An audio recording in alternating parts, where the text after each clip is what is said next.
Yan na yung pinagana niya? Hello guys, good Ito, morning ito everyone. naman talaga ang hindi gumagana eh.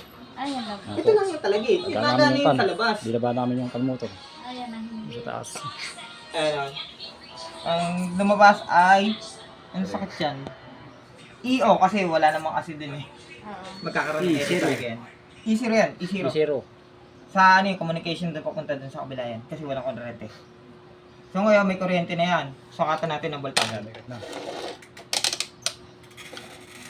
Alin ba nakakabit yan? Yung itim na yan, nakakabit yan daw. Ah. Kaya tinanggal niyo yun, yung isa kasi yan, nakalagay yan doon. Kaya ako po tinanggal, may inano po ako dito sa loob.